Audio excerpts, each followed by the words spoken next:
Une jeune fille entre dans l'ascenseur sans remarquer que l'homme derrière elle sort discrètement un couteau. Heureusement, au moment critique, son père arrive soudainement. L'homme n'est autre qu'un meurtrier en cavale depuis 30 ans. Sur le chemin du retour, il avait simplement vu la jeune fille toucher son oreille et avait alors décidé de la tuer. Fort heureusement, l'apparition de Jackie a perturbé son plan. Jackie fait mine de retirer les écouteurs de sa fille, mais enlève en réalité son oreillette de communication. Il lui tend une paire de boucles d'oreilles et feint de la réprimander pour porter constamment des écouteurs et ne rien faire de sérieux. En voyant les oreilles nues de la jeune fille, le tueur range finalement son couteau. Il soupçonnait en effet qu'elle était une policière en civil. Le tueur reste méfiant. N'ayant jamais vu ce père et sa fille dans le quartier, il veut s'assurer qu'ils rentrent bien chez eux. Par chance, Jackie a de l'expérience. Sentant que quelque chose cloche, il demande à la fille de prendre un colis pour faire diversion, puis crochette rapidement la serrure avec un outil spécial. Cette mise en scène dissipe enfin les soupçons du tueur. Tout a commencé par la traque de ce criminel. Surnommé l'Ombre, c'était un ancien membre des forces spéciales. Après sa démobilisation, il s'est lancé dans le vol et le meurtre. Mais pour une raison inconnue, à la fin des années 90,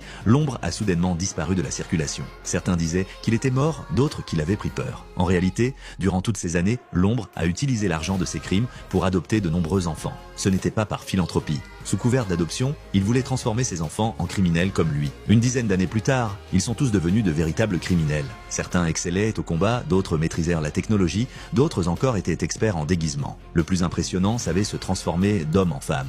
Ainsi, l'Ombre les manipulait pour commettre des crimes partout, faisant même de la police leur jouet. Avec le temps, l'Ombre s'aperçoit que ces jeunes deviennent de plus en plus indisciplinés. Lors d'un braquage, ils découvrent par hasard une crypto-monnaie d'une valeur de plus d'1 milliard de dollars. La cupidité les pousse à désobéir à l'ordre de retraite, mais la police est déjà arrivée sur les lieux.